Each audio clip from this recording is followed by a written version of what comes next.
자, 수소차 테마 중에 그렇다면 저희들이 어떤 종목을 조금 더 눈여겨보면 지금부터 좀 투자를 해두면 좋잖아요. 어떤 게 그쵸. 있을까요? 일단 제가 오늘 1월 달에 로드맵이 나왔고 네. 오늘 이렇게 수소차와 전기차를 비교해보고 어떤 긍정적인 면이 있는지 네. 어떤 좋은 면이 있는지 뭐 이렇게 방송을 통해서 전해드리는 이유는 뭐냐면요.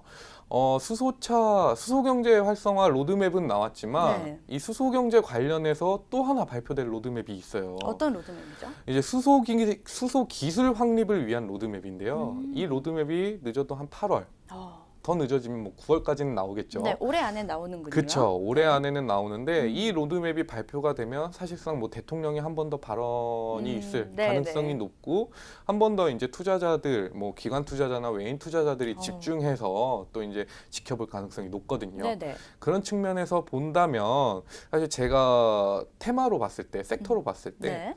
주목하고 있는 섹터는 두 가지예요. 어떤 거죠? 이제 가장 중요한 거는 수소 인프라죠. 그쵸. 그렇기 때문에 수소 충전소 관련주. 네. 그리고 두 번째는 제가 아까부터 계속 말씀드리고 있는 수소차 가격이 비싸질 수밖에 없는 이유. 네. 수소 연료전지 스택이죠. 그쵸. 이 관련주. 어, 그리고 세 번째는 현재도 이제 현대차나 기아차의 수소차 관련해서 핵심 부품을 공급하고 있는 테마주. 이렇게 세 가지를 보고 있는데 첫 번째 이제 수소 충전소 관련주는 세 가지 종목을 볼 수 있을 것 같아요. 이제 네네. 효성중공업, JNK 히터, 네. 그리고 EM코리아. 어, 네, 첫 번째로 이제 효성중공업인데요. 네, 효성중공 볼게요. 네, 효성중공업 같은 경우에는 제가 지지난주에도 한번 방송을 통해서 말씀을 드렸어요. 네. 이제 기업 파헤치기라는 시간을 가지면서 장점과 단점을 말씀드렸고, 네. 뭐 앞으로 어떤 흐름이 나올 건지 말씀을 드렸는데 네. 아무래도 시장이 굉장히 좋지 않았고 그쵸. 뭐 이러다 보니까 신저가를 지금 갱신하고 있습니다.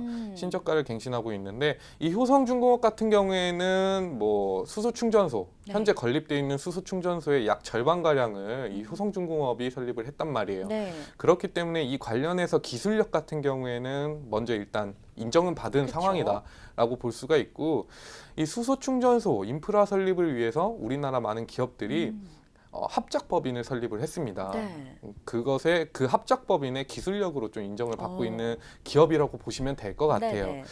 뭐 아직은 이 분야 관련해서 매출이 크게 나오지 않고 있기 때문에 뭐 수소 충전소, 뭐 수소차 관련한 테마로는 뭐 크게 등락폭이 나오는 모습은 아닌데요. 네. 일단은 주력 산업을 하고 있는 전력 저장 장치 ESS 관련 악재가 사실 올 6월이나 7월 중 해서 네. 조금 해소가 될 가능성이 높거든요. 네네. 그러면 주가는 현재 자리에서 저점을 형성하고 추세를 상승 전환할 가능성이 높아요. 네네. 그렇게 된다면 사실 뭐 목표가로는 사실 뭐 42,000원 이상으로도 볼 수 있을 것 같고요. 네. 이 42,000원을 돌파해서 간다. 향후에 이제 수소 기술 로드맵이나 이런 게 발표되면서 수소 테마로서도 조금 주목을 받게 된다라고 하면 사실 신고가를 갱신할 가능성이 굉장히 높다라고 그렇군요. 볼 수가 있죠. 네네. 효성중공업은 굉장히 뭐 코스피 종목이기도 하고 시가총액이 한 3,300억 정도로 사실 조금 무거운 종목이에요. 네네. 그렇기 때문에 뭐 단기적인 이런 흐름, 뭐 신저가를 갱신했다고 해서 너무 이제 무서워하실 필요는 없고요. 네네. 아까 말씀드린 것처럼 전력 저장 장치가 앞으로 좀 악재가 해소될 가능성이 높으니까 네. 이 부분에 대한 투자를 믿고 가신다면 좀 길게 투자를 하신다면 네. 굉장히 뭐 배당금도 챙겨줄 수도 있는 부분이고요. 네네. 좋은 결과가 있지 않을까라고 판단이 됩니다. 네. 예, 두 번째 종목은 JNK 히터예요. 네. 자, JNK 히터 같은 경우에는 최초에 이제 수소 경제 로드맵이 발표가 됐을 때 10,000원 이상까지 이제 상승을 했던 종목이고요. 네. 이 JNK 히터 역시 이제 합작법인 하이넷에 포함되어 있는 기업입니다. 네네. 그렇기 때문에 조금 이 수소 충전소 뭐 관련해서 인프라 투자 설립과 관련해서 네. 제일 먼저 좀 뉴스가 나올 가능성은 높다라고 네. 말씀을 드릴 수 있을 것 같고요. 얼마 전에도 이 수소 관련 테마들이 계속해서 이제 좋은 흐름이 나오고 있어요. 네. 저점은 5,300원 정도에서 형성을 했고 이 자리에서 좀 등락폭이 굉장히 크게 나타나면서 거래량이 많이 나오고 있단 말이에요. 네네네. 이거는 뭐냐면 이 수소 테마에 대해서 많은 투자자분들이 아직도 관심을 가지고 있다는 거거든요. 그렇죠. 네, 그 이유는 아까 말씀드린 것처럼 수소 기술 로드맵이 아직 발표가 되지 않았고, 네. 중요한 것은 뭐 북미가 아니라 이제 미중 무역 미중. 협상이 네네. 작년부터 이제 무역 전쟁이 계속돼 왔는데 그렇죠. 이 무역 전쟁이 최초에 먼저 이슈가 됐을 때 네. 가장 크게 올라갔던 기업이 흥구석유예요. 예, 흥구석유인데 이 기업이 미중 무역 협상이 잘 이어지면서 네. 저점까지 떨어졌다가 다시 무역 전쟁이 좀 이슈가 개발이 되면서 네. 전고점을 갱신을 했단 말이에요. 네네. 그건 뭐냐면 지금 수소차 관련 기업들이 네. 고점을 형성하고 약세를 겪고 있는데 음. 사실 한 번 더 상승할 기회는 남아 있잖아요. 그쵸. 아까 제가 계속해서 말씀드리고 있는 것처럼 네. 이슈도 남아 있고 네. 그런다고 하면 사실 지금 자리에서 조금 물량을 모아가고 있는 모습이 나오는 게 아닌가라고 네. 판단을 할 수 있을 것 같습니다. 네. 사실 뭐 지난 흐름을 봐도 연중 흐름을 보더라도 지금 가격대가 이 수소 경제 로드맵이 발표되기 전에 충분히 도달할 수 있었던 가격이고요. 네네. 그렇기 때문에 뭐 지금 이 자리에서 이탈하더라도 굉장히 좀 하반기에는 다시 올라올 가능성이 높다. 지금부터는 조금 이 JNK 히터도 조금 긍정적으로 네네. 지켜보자라고 말씀을 드릴 수 있을 것 같습니다. 네. 그리고 세 번째 종목이 EM코리아입니다. EM 코리아 살펴볼게요. 네, 굉장히 좀 JNK 히터랑 EM코리아가 주가 흐름이 비슷하게 나오고 비슷하네요. 있어요. 네, 그 이유는 뭐냐면 아무래도 이 테마주기 때문에 이 테마주들 전체적인 흐름 자체가 테마 강세를 받느냐, 테마 약세를 받느냐, 네. 이 개별주의 이슈보다도 테마의 이슈로 계속해서 움직이고 있거든요. 그렇기 때문에 EM코리아 같은 경우에도 지금은 주가가 굉장히 좀 빠지고 있는데 이 그렇죠. EM코리아는 이제 1월 달에 이 테마가 주목을 받을 때 대장주였죠. 맞아요. 네, 대장주였기 때문에 뭐 한 번 더 테마가 강세를 받는다. 그런다고 하면은 이 EM코리아가 가장 먼저 빠르게 올라갈 그쵸. 가능성이 높아요. 네네. 일단은 뭐 테마주를 투자하시는 분들, 특히 뭐 대장주를 특히 좋아하시는 분들, 개인 투자자분들은 이 EM코리아 지금부터 조금 분할 매수 관점으로 들어가도 괜찮을 것 같고요. 네. 뭐 단기적으로 상승이 나온다고 하면 사실 단기 고점은 7,500원, 뭐 여기까지는 쉽게 상승이 나오지 않을까라고 판단이 되고 있습니다. 왜냐하면 EM코리아 같은 경우에는 주목을 받았던 이유가 효성중공업하고 양분하고 있어요. 현재까지 이 수소 충전소 설립 관련해서 네. 그렇기 때문에 굉장히 시가총액 대비 어. 네, 그런 가지고 있는 모멘텀이나 이런 거는 굉장히 우수하다라고 네. 볼 수가 있습니다. 네. 예, EM코리아 분할 매수 관점에서 한번 접근을 해보시고요. 네. 두 번째 섹터로 알아볼 게 이제 연료전지 스택이에요. 네. 연료전지 스택으로도 세 가지 종목을 알아볼 건데요. 네.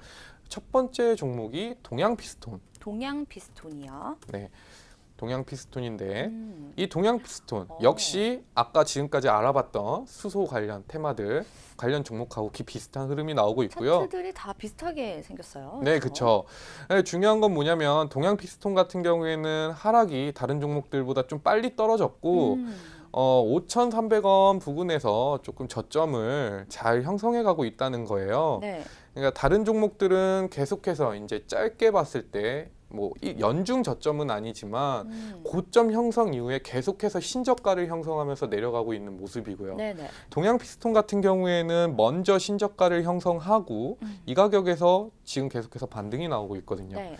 그렇기 때문에 지금 뭐 5,660원 충분히 진입해도 부담스러운 가격은 아닙니다. 그렇죠. 다만 조금 뭐 싸게 사고 싶다라고 한다면 네. 5,300원을 기준으로 조금 아래로 떨어졌을 때 사시는 전략을 추천드리고 싶고요. 네. 동양 피스톤 역시 과거에 이제 테마가 상승세가 나올 때 뭐 20%씩 이틀 연속으로 갔던 종목이니까 네네. 뭐 굉장히 조금 테마가 강세를 받으면 상승폭이 크게 나올 가능성이 높다라고 볼 수가 있죠. 네, 그렇죠. 네, 그리고 두 번째가 동아화성이에요. 동아화성 살펴보겠습니다.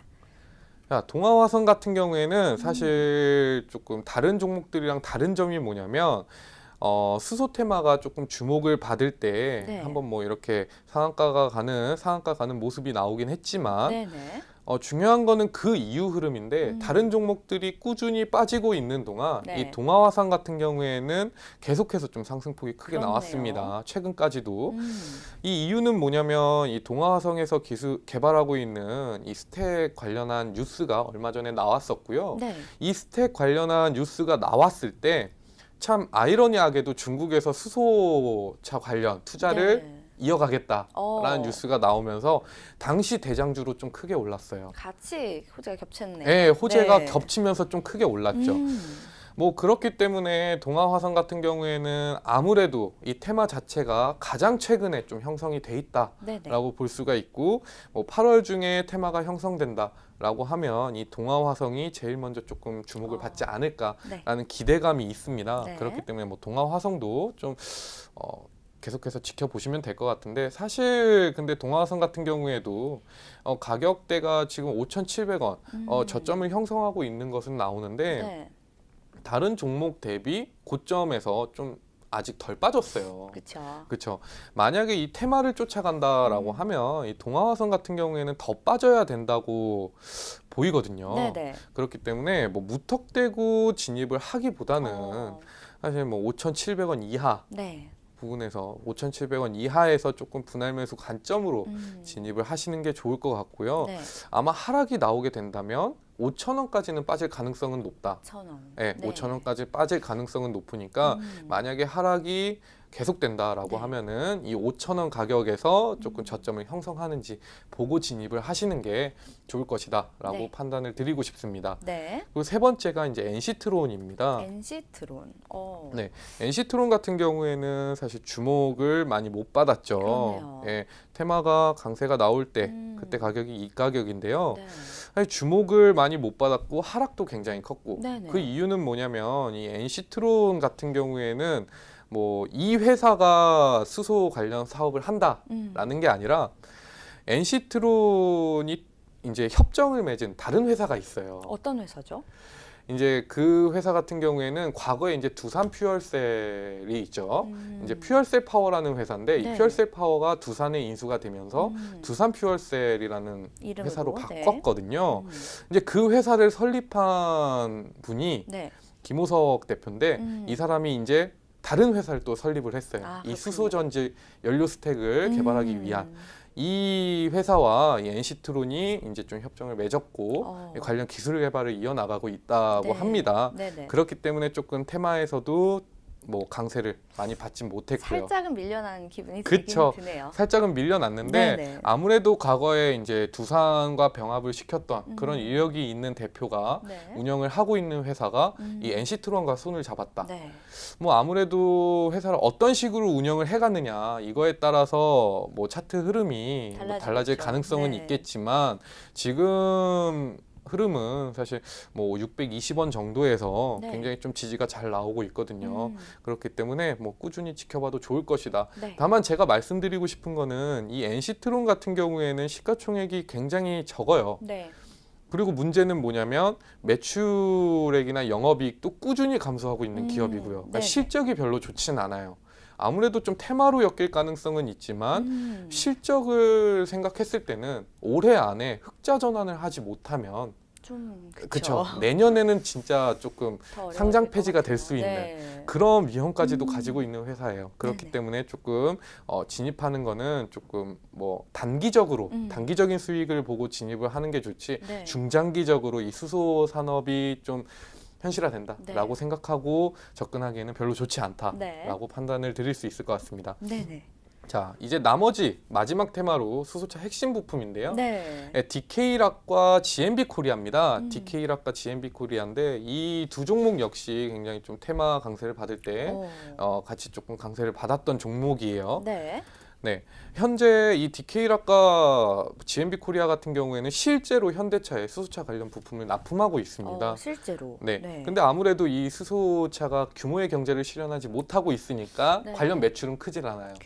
관련 매출은 크진 않은데 만약에 이게 잘 뭐 고착화된다라고 하면은 관련해서 굉장히 좀 매출이 늘어날 가능성은 높다라고 보여지는 기업이거든요. 일단 DK락부터 먼저 보시면요. 한번 볼게요.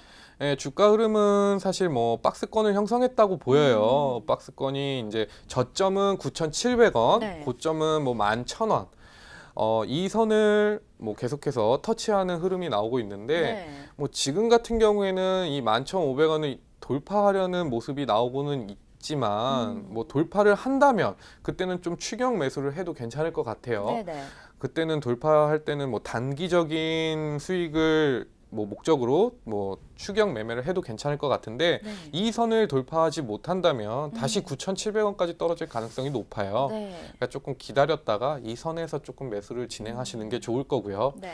DK락 같은 경우에는 아무래도 매출이나 영업이익 실적도 괜찮고 계속해서 이제 남북러 가스관 네. 관련한 테마주로도 주목을 받고 있거든요. 그렇기 때문에 이런 조금 장기적으로 보면서 어떤 테마에 엮일지 모르겠지만 모르죠. 네. 모르겠지만 좀 나는 슈팅이 나오는 자리에서 수익을 노리겠다라고 한다면 빨리빨리 이 테마가 교체되면서 이런 슈팅이 자주 나오는 기업이기 때문에 네네. 그런 관점에서 접근하셔도 좋을 것 같습니다. 네. 네, 두 번째로 GMB 코리아예요. GMB 코리아 볼게요.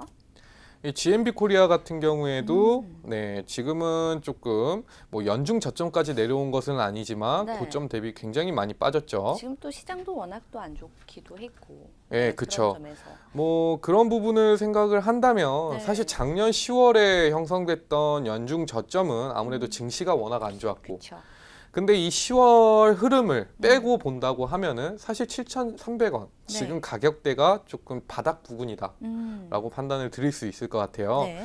그렇기 때문에 지금은 조금 분할 매수 관점으로 진입을 하셔도 좋다 어. 라고 판단을 드릴 수 있을 것 같고요. 네. 이 GMB 코리아 역시 조금 수소차 관련 테마가 강세를 받을 때마다 네. 좀 빨리빨리 좀 상승세가 크게 나오고 있기 때문에 이런 부분을 좀 생각을 한다면 뭐 조금 기다리시기에도 그렇게 지루하시진 않진 네. 않을까 아, 예, 네. 라고 생각을 할 수 있을 것 같습니다.